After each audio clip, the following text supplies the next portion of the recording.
There comes a moment when you realize that the loudest sound in any room is the silence you bring with you. Not because you're holding back, but because you've outgrown the need to explain yourself. Because something inside you has finally learned the truth. When you stop chasing validation, people start chasing your absence.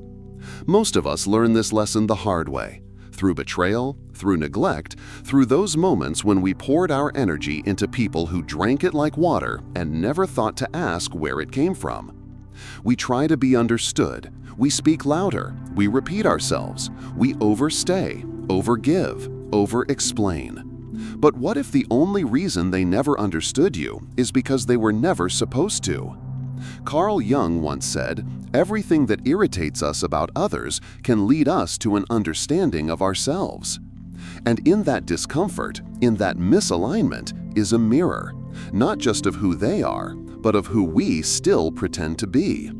The people who don't hear you are often the ones who were only listening for the sound of their own importance.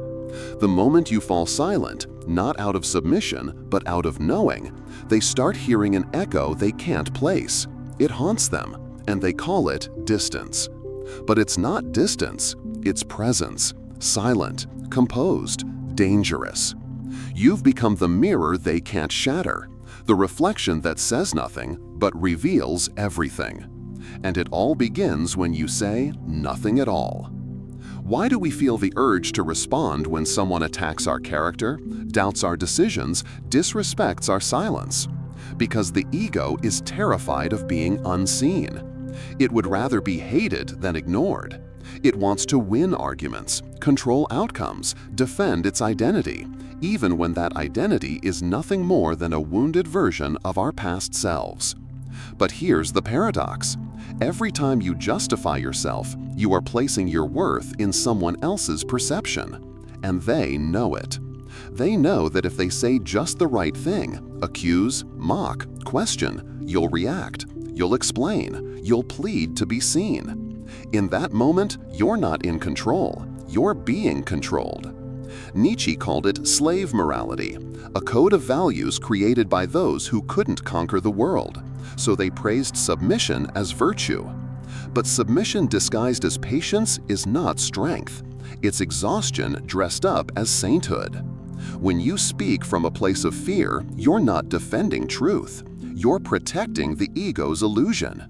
And the more reactive you are, the more predictable you become.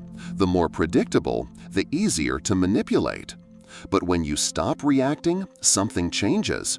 You become unreadable, and the unreadable is terrifying. Because silence doesn't just say, "I'm not responding." It says, "I'm beyond the need to respond." And that shift, from needing to prove to simply knowing, is the birth of psychological power. There's a strange thing that happens when you withdraw without a word. Not in anger, not in bitterness, but in clarity. Suddenly, those who dismissed you start to feel your absence like a wound. They search for the version of you that used to be available, accommodating, easy to access. And they can't find you. Because you've stopped being a resource. You've stopped being an emotional punching bag. You've stopped playing the role of the one who always listens, always forgives, always bends. Jung wrote, "People will do anything, no matter how absurd, to avoid facing their own souls. But your silence forces them to. Because when you disappear, emotionally, psychologically, energetically, you take their distraction away. They're left alone, with themselves. And some will feel that as guilt. Others will feel it as fear. The fear that you've evolved beyond them. That your silence isn't empty, it's powerful. It's the kind of silence that doesn't ask for closure. It is closure. And they don't know what to do with it. Because it doesn't give them an opening. It doesn't offer one more chance. It simply states, "I have nothing left to say." And that should terrify you. Somewhere along the way, you were taught that being nice is noble, that turning the other cheek, forgiving endlessly, and staying silent in the face of disrespect is a form of strength. But what if it's not? What if your silence has become a sanctuary for someone else's chaos? What if the very people who benefit from your calm are the ones who provoke it because they know you'll never push back? This isn't strength. This is programming. The morality of the emotionally submissive. It's the kind of silence that doesn't come from power, but from fear. And they know it. They feel it. Because when you're truly powerful, your silence doesn't say, "I'm scared." It says, "I see you, and I choose not to play." Jung taught that the shadow, the repressed parts of ourselves, holds not just our darkness, but our potential. That the anger we suppress could become boundaries. That the shame we carry could become wisdom. That silence, when born from awareness, can become a force field. But when it's born from avoidance, it's just quiet defeat. The next time someone calls you too quiet, remember, silence is only weakness when it's rooted in fear. But when it's rooted in power, it becomes a weapon. Silence isn't the absence of communication, it's a new language. A language only mastered by those who no longer need to be liked, validated, or understood. True silence is active. It watches, it absorbs, it calculates. Because silence allows you to see what noise conceals. The micro-expressions, the contradictions, the unraveling truths between their words.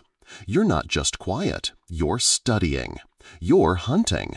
And when the time comes to speak, your words carry the weight of everything you didn't say before. That's why strategic silence terrifies people. They can't place you, can't manipulate you, can't draw you into their game.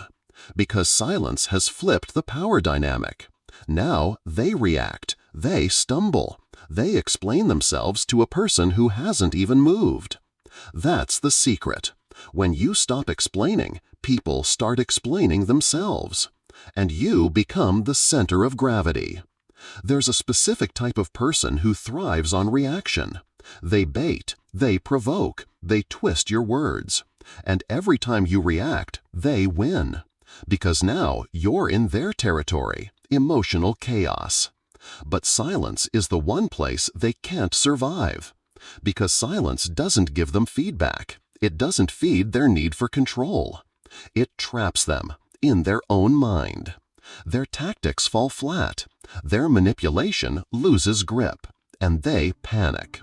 They start doing more, trying harder to get a response from you. But the more they reach, the more exposed they become. Their anger reveals their insecurity. Their insistence reveals their agenda. Because they've been seen. Your silence has done what 1,000 arguments never could. It revealed the truth, and the truth always destroys illusion. A person who respects themselves doesn't need to explain their boundaries. They embody them. You can feel it when they walk in the room, that unspoken line that says, "This far, no further." It's not about arrogance, it's about clarity. Silent boundaries are built not on volume, but on self-possession. You don't yell, "I deserve better." You become someone who doesn't entertain anything less. And suddenly, everything around you recalibrates. People who used to test your patience start feeling uneasy. They sense the shift. They realize you're no longer the person who absorbs, tolerates, appeases. You've become someone who doesn't flinch. And that silence, that composed refusal, echoes louder than any confrontation. Because nothing screams power louder than not needing to raise your voice. There's a storm that doesn't rage. It doesn't thunder. It doesn't announce itself. It waits. It builds quietly, patiently, invisibly, until its presence becomes undeniable. That's what you're becoming, the quiet storm. You no longer chase validation. You no longer give away your energy to those who can't respect it. You've begun the journey of individuation, the path Carl Jung described as the integration of the self, not just your light, but your shadow. The parts you once hid, your anger, your standards, your disappointments, are no longer enemies. They are guides. They are what give your silence weight. Because now, your silence doesn't say, "I'm afraid." It says, "I know." And there is no force more powerful than a person who knows themselves. Availability is energy.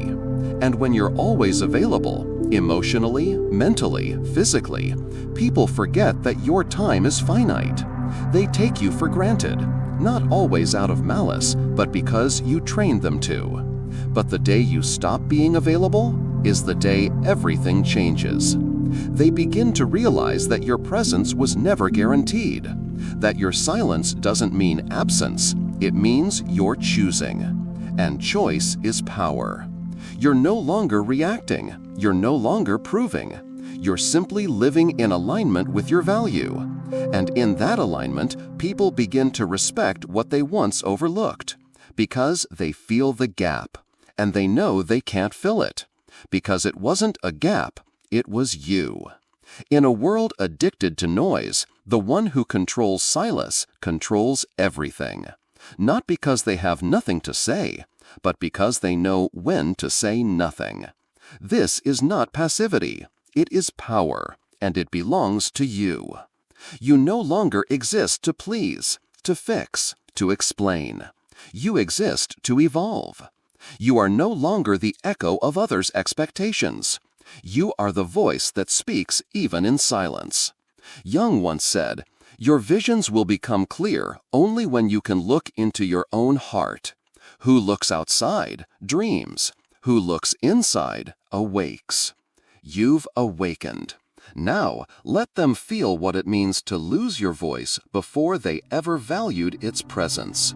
Let them fear your silence. Because your silence now is sacred. And sacred things aren't shared, they are earned. You don't chase, you don't beg, you don't explain. You simply are. The storm they never saw coming. The power they thought they had until you said nothing. And in that nothing, everything changed.